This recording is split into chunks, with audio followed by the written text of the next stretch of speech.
Next on Secrets of War. Kennedy versus Khrushchev on the brink of oblivion. How close the superpowers actually came to nuclear holocaust. A terrifying doomsday machine built to end the world, and new information on brutal power struggles behind the Iron Curtain. Nuclear madness and the Cold War. The Strangelove factor is next on Secrets of War.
October 31st, 1961. Novaya Zemlya, an island in the Soviet Arctic. A top-secret nuclear test ground 2,500 miles from the United States. A Tu-95 Soviet strategic bomber carried a new means of mass destruction. This hydrogen bomb was the most powerful weapon ever built by man. Its destructive power was equal to 50 million tons of TNT. Its creator, the Soviet Union, was locked in a mortal struggle with the West. A worldwide political and economic conflict known as the Cold War.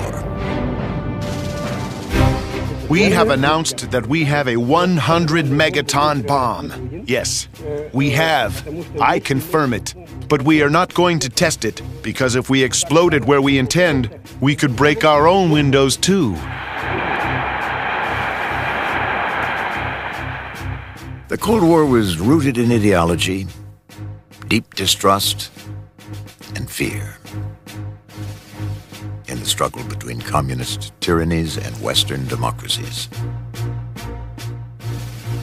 In the early part of the century, the Western Allies, particularly Britain and America, had shown their antipathy to communism, sending invasion forces to Russia.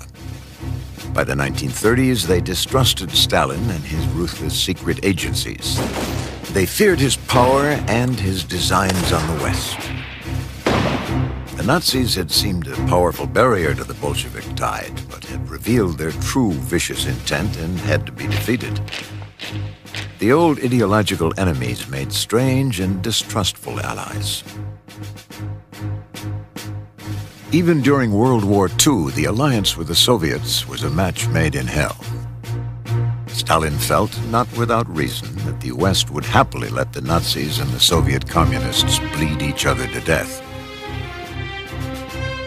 At Yalta in February 1945, Stalin agreed with Churchill and U.S. President Franklin Roosevelt to jointly conquer Berlin.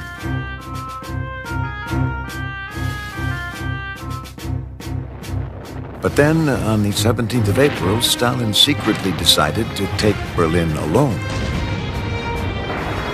With a sudden push, and with the loss of 600,000 Soviet soldiers, the Russians captured the city. Having paid such a colossal price, Stalin tried to keep the prize. Germany was divided into occupation zones. The British, Americans, and the French controlled the West. Berlin was situated in the Soviet zone, miles behind Russian lines. Now the Allies would have to bargain with a Russian dictator to claim what had been agreed upon. But what did the Allies have to bargain with? Their troops were exhausted, hoping to go home at last. But the task of rebuilding Europe still lay ahead. They were also engaged in a brutal war with the Japanese.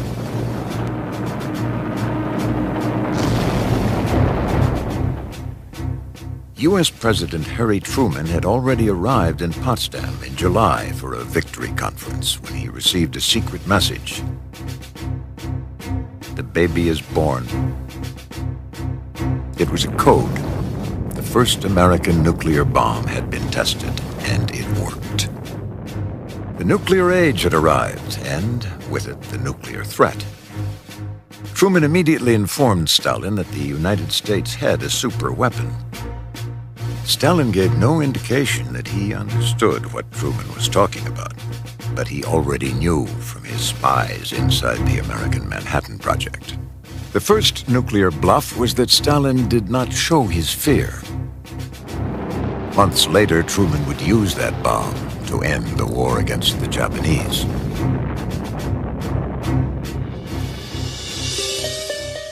The successful American test had changed the odds. At the Potsdam summit, Stalin had to return 3/4 of Berlin to his former allies.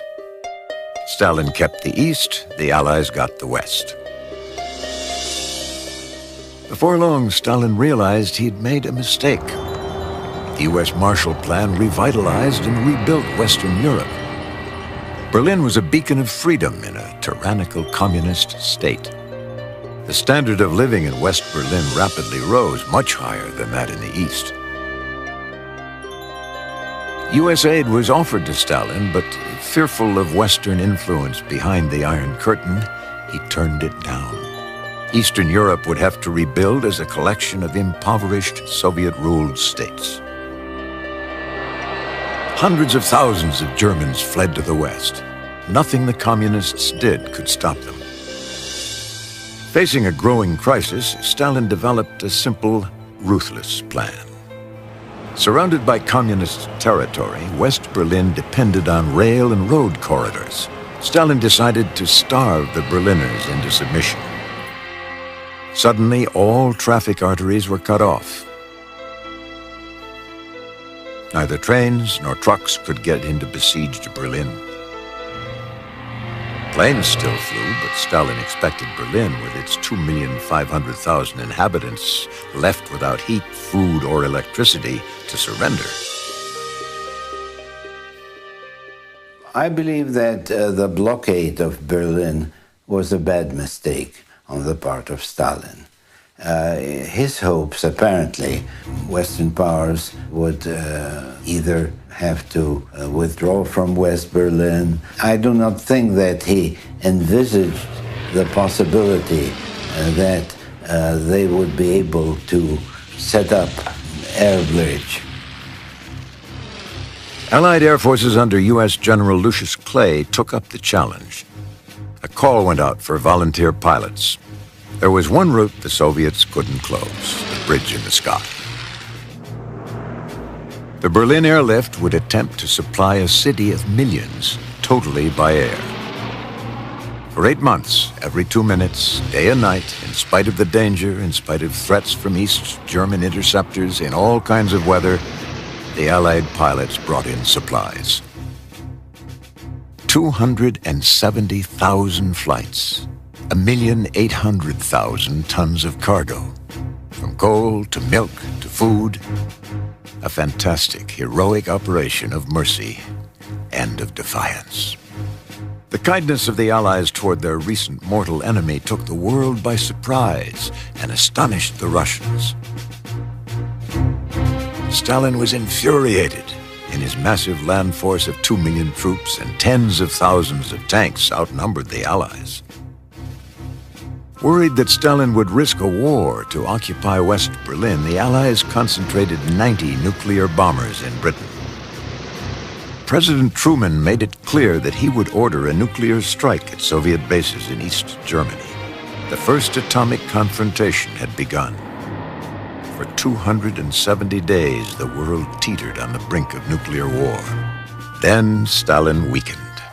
On May 12, 1949, he lifted the blockade. Humbled by American nuclear power, Stalin urged his scientists to hurry. Soon, the Soviet A-bomb was completed and tested. The dangerous game of nuclear brinkmanship, of threat and bluff, had begun. The world was on a potentially fatal collision course when suddenly fate took a hand. On the 5th of March, 1953, Joseph Stalin suddenly died. His successor would likely be one of three men: Prime Minister Georgy Malenkov, Communist Party boss Nikita Khrushchev, or Lavrenti Beria, the sinister chief of Stalin's secret service, master of the Gulag, head of the Soviet military complex. But Beria was not a true communist, not even a true believer. He was an opportunist. He was also more worldly than his provincial Politburo rivals. His secret agents had given him a window on the West, and he knew the main secret of the Cold War. The West was economically superior. Free trade and modern government was a powerful engine. Communism, in the long run, could not win. After the death of Stalin, people find it very hard to believe that the Soviet Union offered to join NATO. And this was the deal that Beria did, or attempted to do. Beria wanted to turn to the West. His first step would be in Berlin. According to Beria's plan, all of East Germany would be returned to the West. The Soviets would be paid $10 billion in reparations.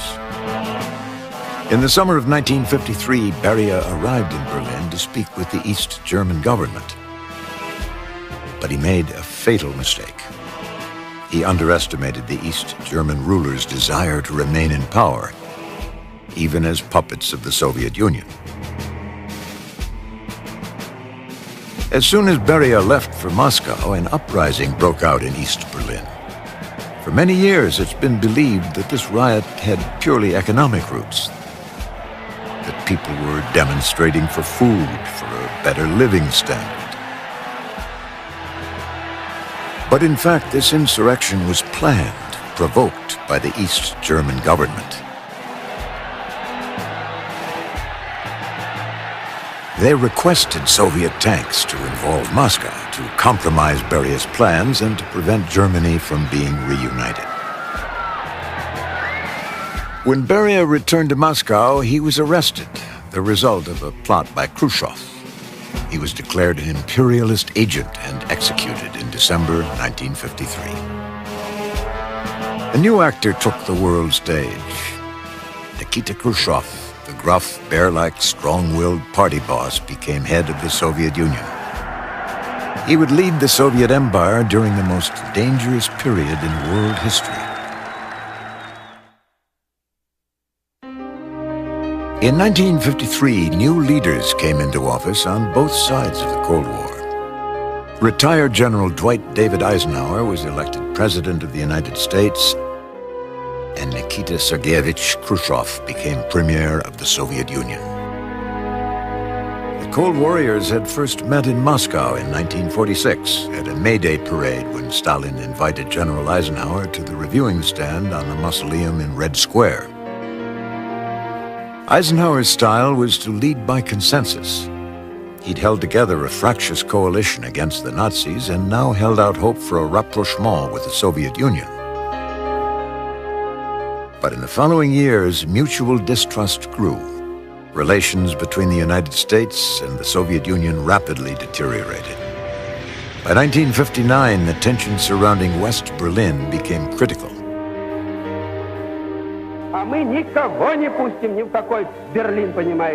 We will not let anybody into West Berlin. All rights to decide who enters belongs to the government of East Germany and to nobody else. Unlike Beria, Khrushchev had no intention of giving either West Berlin or Germany to the West.